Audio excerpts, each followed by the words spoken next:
Welcome to the New York Business Leaders Podcast, presented by the Coyle Group. We interview the most interesting and influential business leaders in New York and hear their stories of success, challenges, and lessons learned while building their businesses and personal brands. New episodes drop weekly, so please be sure to subscribe to get updates on your favorite stream. Without further delay, here's your host of the New York Business Leaders Podcast, Gordon Coyle.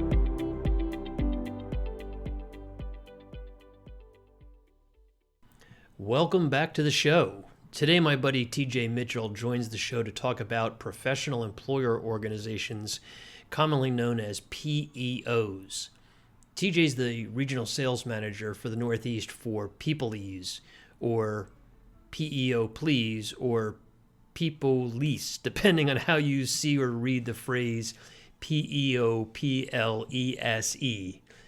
Just joking, sort of. But in this conversation, we talk about why a PEO may be a good option for some employers to consider with all the legal and compliance requirements so many industries are facing today.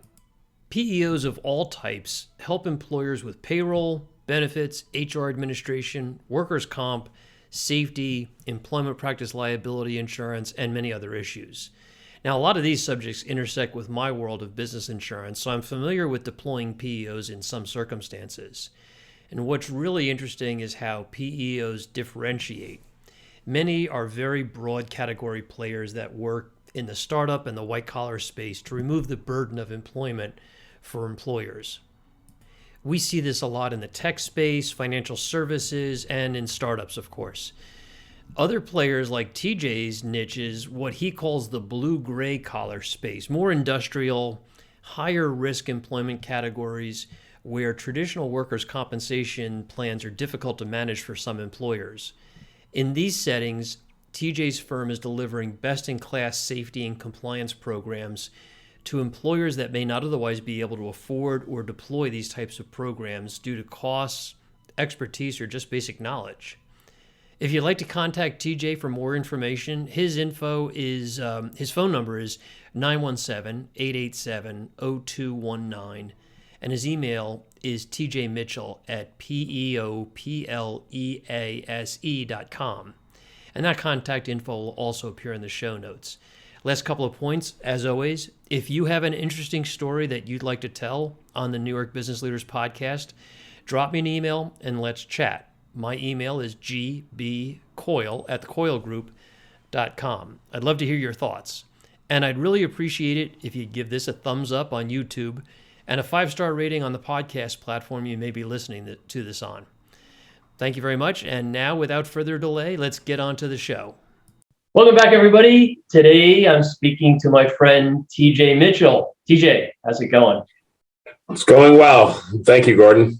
Great. So welcome to the New York Business Leaders Podcast. Why don't you take a minute, introduce yourself and your business and what you do? Sure. My name is TJ Mitchell. I'm the Regional Vice President for the Northeast for Peoplease, and we are what's known as a blue-gray PEO, or professional employer organization. Blue-gray. I've not heard that term before. Tell us, what's that mean? The acronym of PEO, or professional employer organization, especially here in New York, Gordon, has always transcended more of a health relationship. The last few years, ACA, requirements that former Governor Cuomo put in that were also mandates on the medical side. PEOs historically have always been a way for small to mid-sized groups to find a way out of the New York City healthcare industry. Now, part of that is there's another whole other sector of blue-gray type organizations that a lot of the white-collar PEOs, good, bad, or indifferent, they just don't go after or touch that market because their workers' comp internally will never allow them to orchestrate any of those organizations. An example would be construction companies, certain types of heating and air conditioning, things that have a lot of risk and assessment to. That is typically where Peoplease is playing. Where we've been driven, we were started as a transportation PEO 26 years ago and have really filtered specifically the last 5 years to focus on other industries outside of transportation, construction being probably the fastest growing one with staffing right behind it, giving people, especially individuals in New York, other options. As you know, a lot of us are limited here from not only a healthcare standpoint, but from a workers' comp standpoint. And typically, a lot of organizations are put into the New York State Insurance Fund, which may or may not work for them, but sometimes it's the only option. Got it. So why don't we take a step back and just broadly discuss and kind of explain what a PEO or professional employer organization is for listeners who may not really understand the concept. Sure. And Gordon, being in the industry a long time, I always speak in acronyms. So, typically always calm me down if I'm not speaking correctly. I think that's a function of anybody who's been in the business for a while. Absolutely. Absolutely. My wife will always tell me, stop using acronyms. At the end of the day, a PEO or a professional employer organization typically focuses on 4 key aspects of a business that can lead to 1,000 different things that any business does. That's usually the best way I say it. Those 4 key points are typically payroll, which is instrumental in the relationship of a PEO. Typically, most PEOs are in what's known as a co-employment relationship. So to be that and how the IRS views that relationship, PEOs are forced to take over the payroll aspect of any of their client companies. The second aspect of that is the safety aspect, and a big chunk of that is workers' compensation, safety programs, anything that suits for the organization where they're providing coverage, showing coverage, or they're doing specific jobs as a company where they need to show what's known as certs or certifications that show they have workers' comp coverage. The third aspect is typically benefits management piece or the solution piece. A lot of that are groups that typically go with a master PEO's health insurance plan, where they typically can get better rates, more plan options, more feasibility than they could, for example, in New York State small group. And then the fourth aspect is, I always like to say, we're as involved or disinvolved in your business as you really want us, the HR aspect. This aspect, I think, has grown tremendously too over the last few years, just because the amount of regulations that are staggering that come down from not only the federal government, but from our state governments, both New York, New Jersey, Connecticut. It's an ever-changing, shifting model. So for organizations to get ahead of that, unless you have the internal staff to manage that piece, allowing a PEO to handle that aspect or give you that second set of eyes gives you a step up above your competitor who's sort of ignoring that. I always say you can ignore HR until you start getting fined or it's right in your face. Mm-hmm. And typically most PEOs or professional employer organizations, from those 4 aspects I just outlined, can divulge into a lot of different areas, whether it's recruiting, whether it's training and development, whether it's aspects of what they're doing to grow their employees. If we had 20 Gordons, how much better would our participation in health insurance be? How much better would our productivity be? Let's model something after Gordon. What makes him go? So, the old 80-20 adage, 80% of the work is done by 20% of the employees. Well, how do we get that 20% that we really like up to, say, 30 or 40%, while our competitors stuck down in the 20 to 15% range? And those are all things that having access to a PEO gives you a platform that equals to or presents over as a large organization. Got it. So payroll, workers' comp, benefits, HR. Those are the 4 main drivers. You touched on it a second ago and said that and mentioned co-employment. Can you expand on that and tell us about the administrative employer and the worksite employer and how that works and what do the employees see from those 2 kind of employer relationships? Great question. And how it really looks is most employees, to be more than frank, don't notice any of it. It just doesn't affect them because direct deposit, check, it has both companies' names on it. So to them, it's a new vendor doing the payroll service. So from the employee, it doesn't really get too fidgety. Now, for the employer, what happens, and I'll just use New York as an example. So certain things now are no longer the client's responsibility in the PEO relationship. New York State SUTA rate, the client shuts that off for payroll purposes only. notifies the state that, for example, my new PEO is going to be filing. It files under their rate. So they freeze that out. Same thing with your tax ID number. You freeze that out for payroll purposes because as it allocates out, it's going to be filed under the PEOs and all their client companies that they file under. What happens also too is Gordon, for example, maintains control of his employees. He hires, he fires, he tells them crazy shirt day on Tuesday, pizza lunch on Friday. The variables of what happens in the interactive office still maintained with Gordon.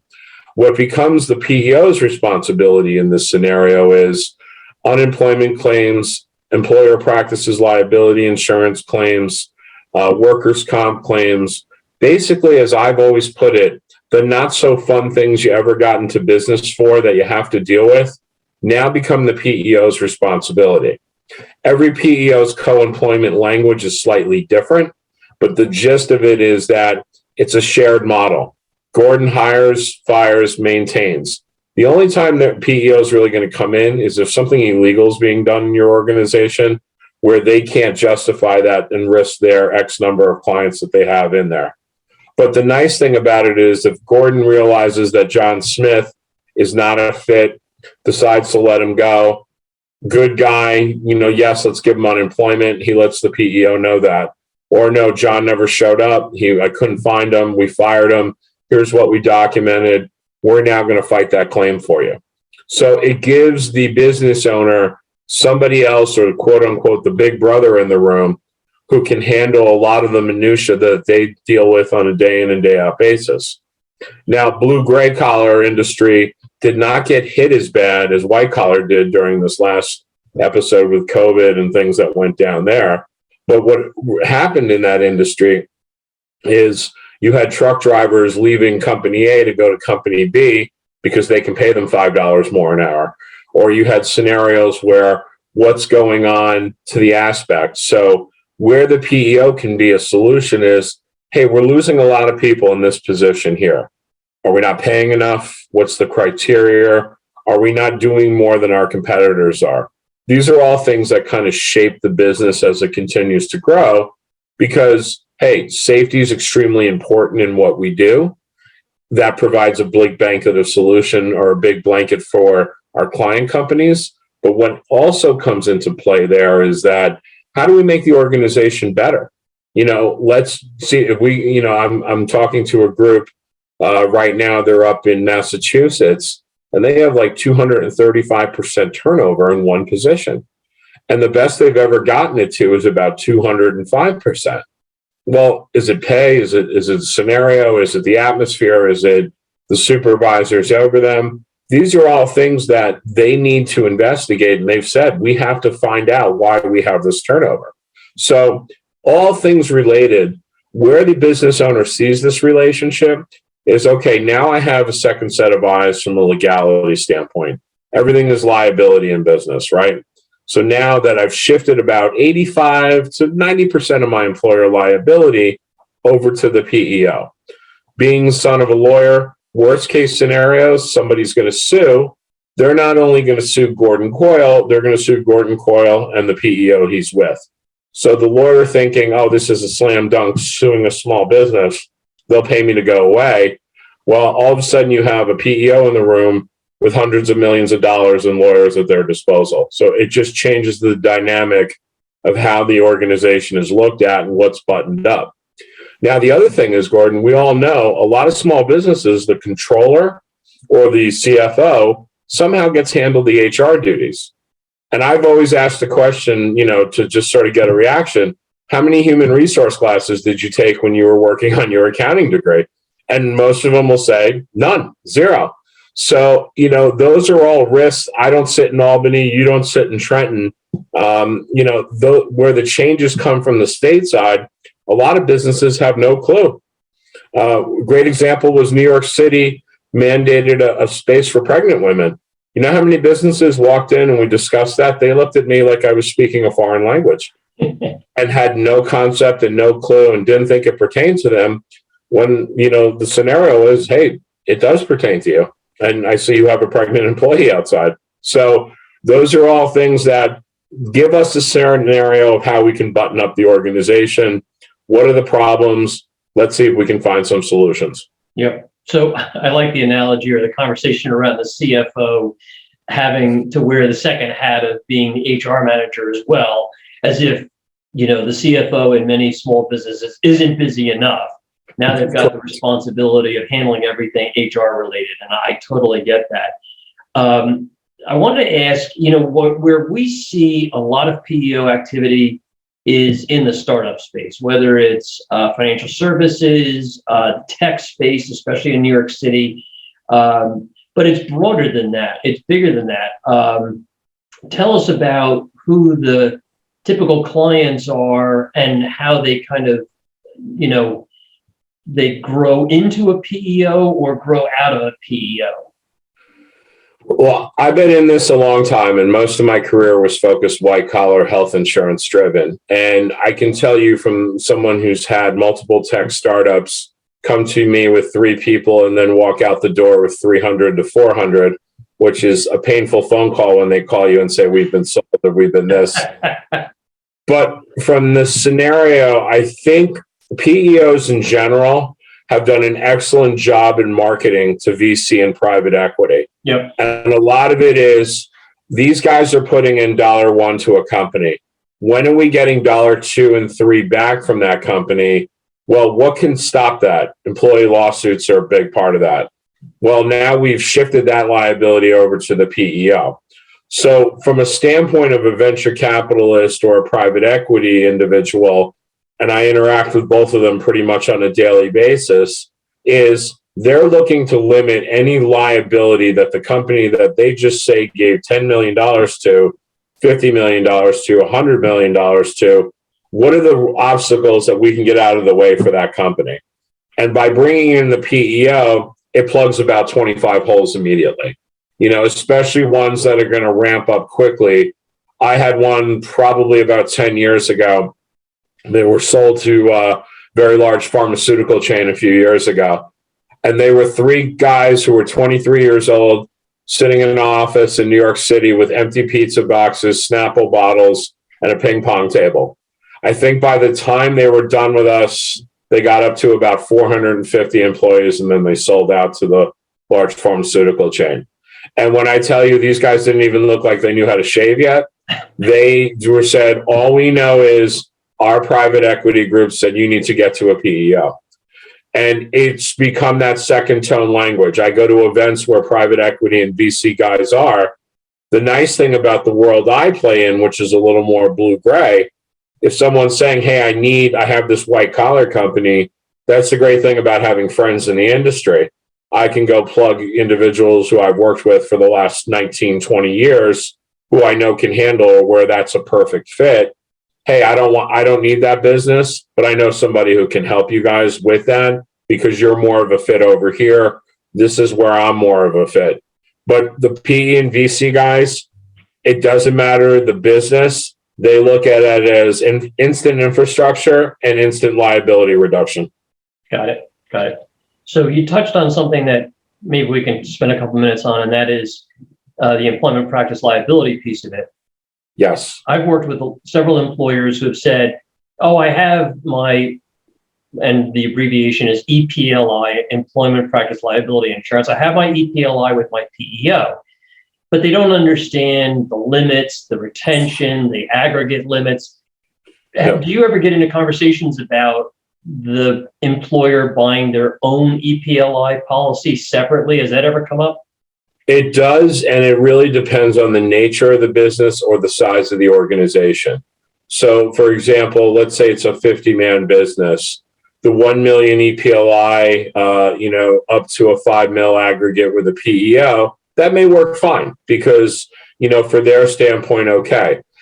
Private equity VC guys who, bonuses are in the millions, the EPLI needs to be up in that 5 to 10 million per incident range. Right. And that is either, as you said, using one of us as a runoff, putting us first, putting theirs second, where a lot of PEOs, depending upon how their EPLI is written, Some it's just a rider. Some includes medical, or some includes legal. Some includes a lot more legal handholding, whatever the process may be.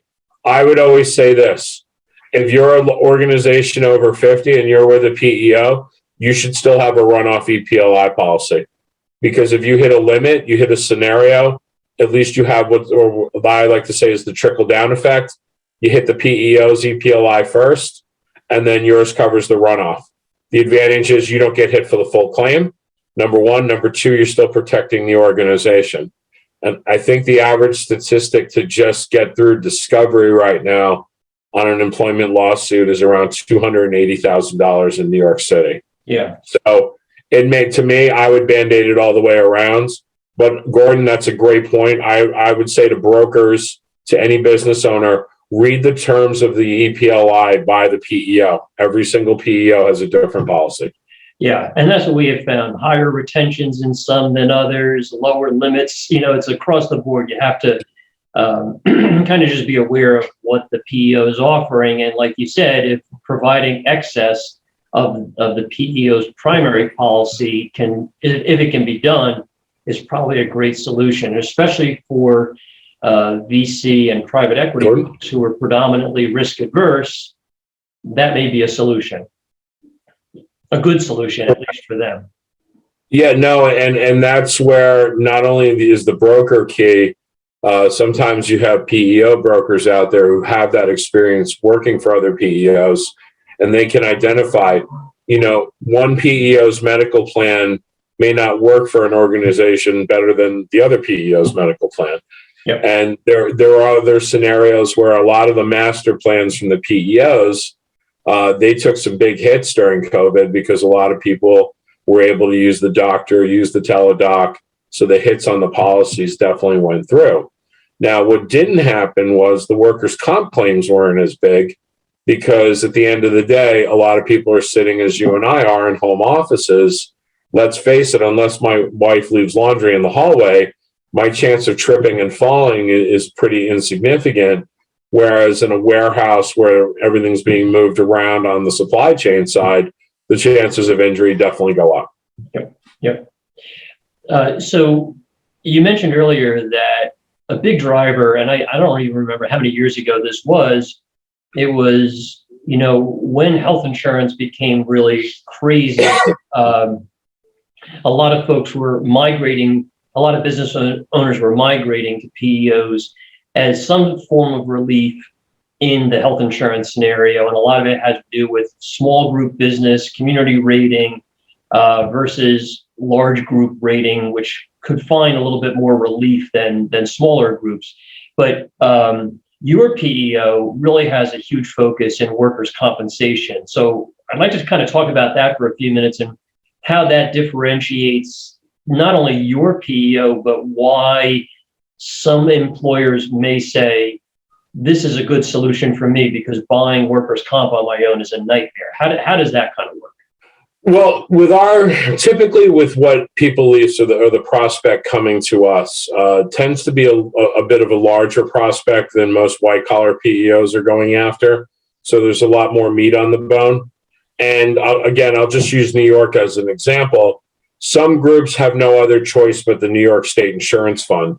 And when you're laying out deposits of 20 to say 40% of premium, people say, oh, I get X back. Well, you have it for 24 hours, then you write them a check for the following year. So from a cash flow aspect, it gives these business owners a lot more flexibility because we keep it as a pay as you go with the payroll cycles. But, from a standpoint of adding the other features, let's be relevant here. Most workers' comp carriers, when it comes to open claims, yeah, okay. Oh, okay. So Jack, you think he's faking? Oh, okay, great. We'll make a note of that.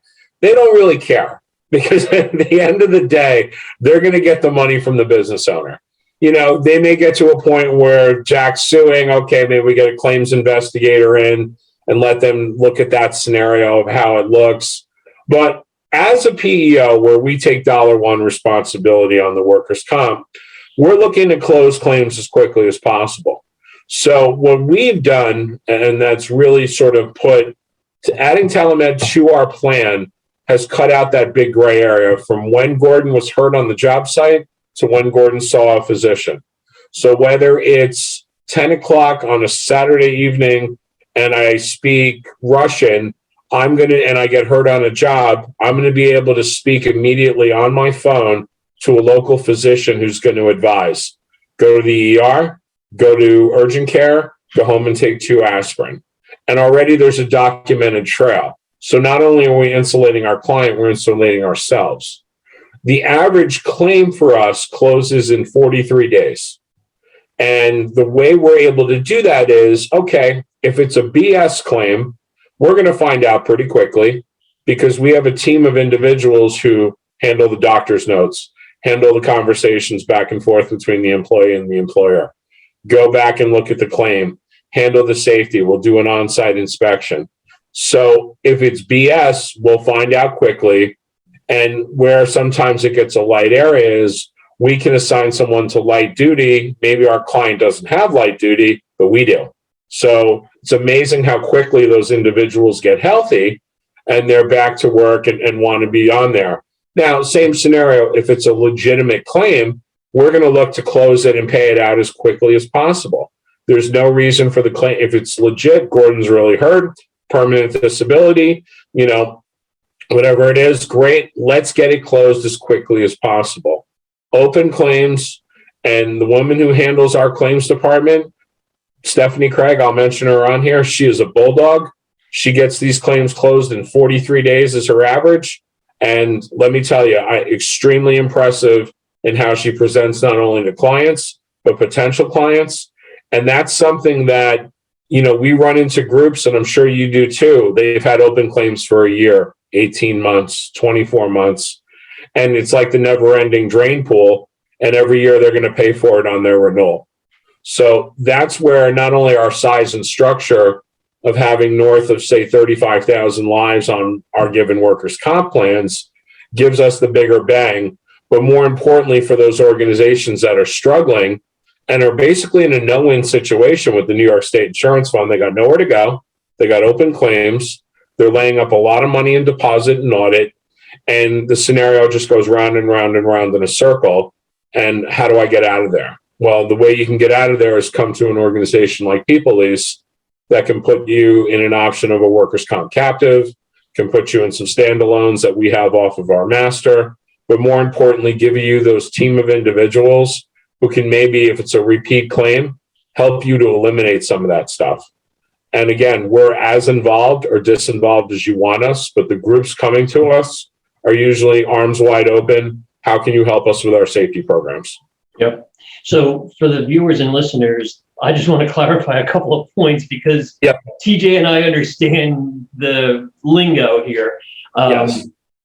You focused on closing out claims in 43 days, and I'll just kind of jump in there and say that's phenomenal, unbelievable, because sometimes in the industrial settings, workers' comp claims, as you mentioned, can be open for 12 months, 24 months, 36 months or longer. For the employer, you may say, oh, well, that's not a big deal because that's the insurance company's problem. But in actuality, it's the employer's problem because the employer has those reserved claim dollars in their experience rating modifier, in their experience rating formula, which is a factor on their own workers' comp policy. We don't need to get too deep into that other than to say the longer a claim is open unnecessarily, the more expensive it is, and the more expensive it is, the employer pays for that in their workers' comp premium through their experience modifier. And Gordon, the other aspect of that is even if they're discounted down in a discounted mod, when they bid out jobs, you and I both know they have to use their true mod, which is a different number than what, say, a discounted workers' comp mod is put forth. And for some organizations, having access and certain the way the state laws are written, giving them access to our mod as opposed to theirs is another dollar savings I can't capture, but they know what they bid out and they know where their mod plays into factor. And to supplement that, for contractors, they may not ever be invited to the table if they've got a 1.0 or higher modifier. So Correct. It's really a critical piece of the equation. The other point I wanted to bring up is you've mentioned a couple of times, if the employer's only option is the state insurance fund in New York, it's not such a great deal. And the reason behind that is that the state fund is a quasi-governmental entity and runs workers' comp as the choice of the place of last resort where you have to go. Have some very rigid guidelines. Their audit department can be very harsh. It can be a very difficult experience, and there's really no flexibility there. And they're the fourth largest insurance company in the United States. Yeah, go figure. But if they feel like you deserve to get a debit on your, policy because you haven't been paying your bills on time and your experience hasn't been that good, they can double your premium if they want to. And since they are the only market of last resort in New York, it can be a very tough experience. Gordon, one point I would make is look at the requirements of Rule 59, where it started originally, and look at where it is now. Which is the safety code, I think it's safety rule 59, that says if you've had a modifier over 1.3 for 3 years or more in the last 5. No. Now we're down to 1.15. So. So that's not even a terrible experience modifier. It's just moderately high. You're going to need add 5 or 8% to your bill. Yeah, exactly. Exactly. Not a happy place you want to be. So I guess the long and the short of it is that those employers may be able to seek refuge on the workers' comp section alone in your program. Is that what the bottom line is? Correct. Yeah. And, the cherry on top of payroll and some of the other things we bring into play, we're a very flexible PEO. So from a standpoint of getting workers' comp started a little sooner before payroll, we can do that. But our biggest driver for when we're presenting to an organization is the workers' comp and safety program. We've added now some health options as well as we continue to grow, and we'll have more information on those as we move forward. But at the end of the day, what we're getting introduced to, the companies I'm being brought into, they are all screaming with hands up in the air saying workers' comp is our biggest headache. Yeah. And in the industrial setting, transportation, contractors, heavy manufacturing, workers' comp, even though the rates are lower, the base rates are lower today than they were 10 years ago or even 5 years ago in New York, still exorbitantly high. And if you have a couple of bad claims, your experience modifier is going to reflect that. So all great points. The other thing I just want to add in here, and I'm not trying to, sell your product for you, but, I consider myself an expert in workers' comp. And one of the things that employers miss out on, smaller employers with 100 employees or 200 employees, is they don't get the biggest bang for their buck out of safety, nurse triage, which you mentioned earlier, which is a claim happens and it has to be reported immediately. And that person says, okay, go to the hospital, go to a doc in the box, or just take 2 aspirin and call me in the morning. Mm-hmm. Smaller employers just don't have options like that with standard insurance companies. And most brokers can't support that kind of activity. They can't support return to work programs, light duty, modified duty, all that, those sorts of things, which I think are really critical, regardless of the size of the employer. Those are the things that make the difference between great results and mediocre results. No, and it's so true. And you have some small employers who try to do the best they can and also try to be the nice guy and say, hey, I'll pay the medical bill right now. Don't go into your pocket. Well, sadly, when they do that, in the eyes of the law, it's some form of admission of guilt. And if someone runs to an attorney, well, they offered to pay my bill. Why would you offer to pay the bill unless you were at fault? So, things where the employer thinks he or she is being the nice guy or the nice person in the relationship, turns out that can be used against them later on. And it just comes back as a factor.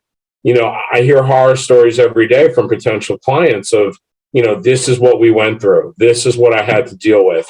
Our last audit with the New York State Insurance Fund involved this, and we had something from 4 years ago get thrown in our face. So it's a constant, it's never a proactive relationship we're coming into usually. It's all been reactive. They're just trying to cover as many bases as possible. And it's draining them financially or it's draining them from a standpoint of time. I talked to one group. They have 3 lawsuits going on right now. They're a 62-person company. 3 lawsuits. The CFO, CEO, and COO all had to be deposed in all of them, and they're all going on right now. So you're going to tell me that can't take away from the day-to-day business of the organization, and it does. And those are all things that, hey, let's provide another scenario. Let's give you, the business owner, another option. And at the end of the day, whether you're a white-collar organization that's looking to streamline some healthcare, or you're a blue-gray organization just looking for a much better way from a safety and workers' comp standpoint, PEOs can go either way and work well for you, both sides. Got it. Great info.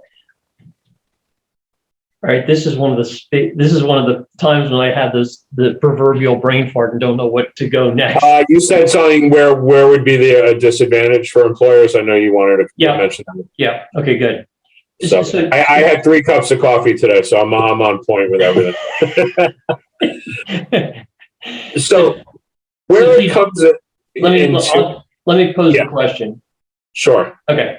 So TJ, we talked about a lot of the advantages to PEOs, especially with regard to healthcare and workers' comp. What are some of the downsides or disadvantages an employer should really think about before jumping into it? I'd say the disadvantages now are a lot less than they were, say, 15, 20 years ago, from the standpoint of the legalities of state and federal have made PEOs more attractive.